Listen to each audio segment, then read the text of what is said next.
हाल म अहिले चन्दननाथ नगरपालिका वार्ड नम्बर 6 को यो माथि बुवाको फारममा छु। फारममा पानी जमेर यस्तो छ। पानी जमेर पोखरी जमिने भने जस्तो अब के कुरा गर्ने। यो पोखरी जमेको हो। पोखरी जमेर म पोखरी जमेको तपाईहरुलाई देखाउँदै छु। हाम्रो भिडियोको दृश्य मार्फत यो पोखरी जमेछ।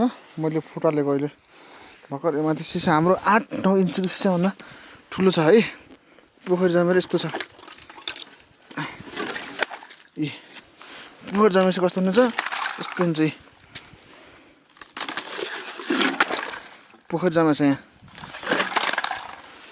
पोखरी जमेर म के देखिरहेको छु भन्ने कुरो म आफै दङ्ग छु।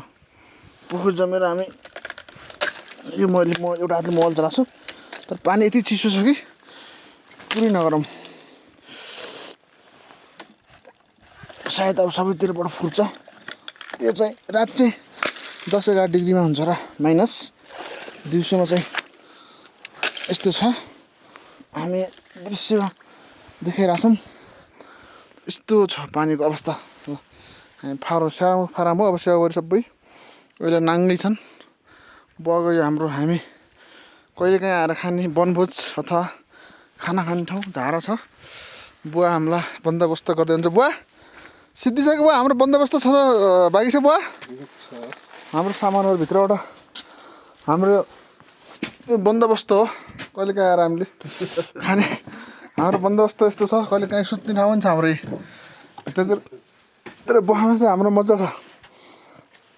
तपाईँहरू चाहन्छ भने बुवाले स्याउ यहाँ फाल्नु भएको छ तर स्याउ सब कुहिएर सत्यनाश भयो। बुवा यो सब फुजी हो। फुजी स्याउ हो।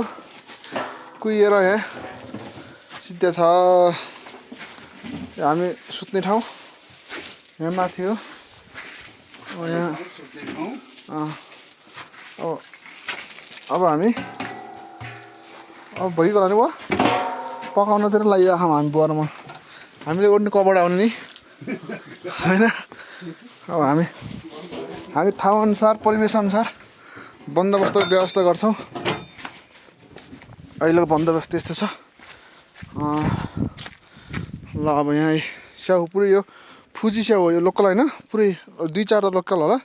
फुजी स्याउ हो। अब यो पारीको स्याउको फारमहरू पुरै फारम तल्दैमा स्याउ ओखरको फारमहरू पारी दृश्यमा यस्तो देखिन्छ। पारीको चिमरा लेक दृश्यमा देखाइएको छ। अनि बुवा र म अब बुवाले स्याउ कटिङ गर्नुहुन्छ, म खाना पकाउँछु। बुवा र मेरो आज वनभोज यतै छ।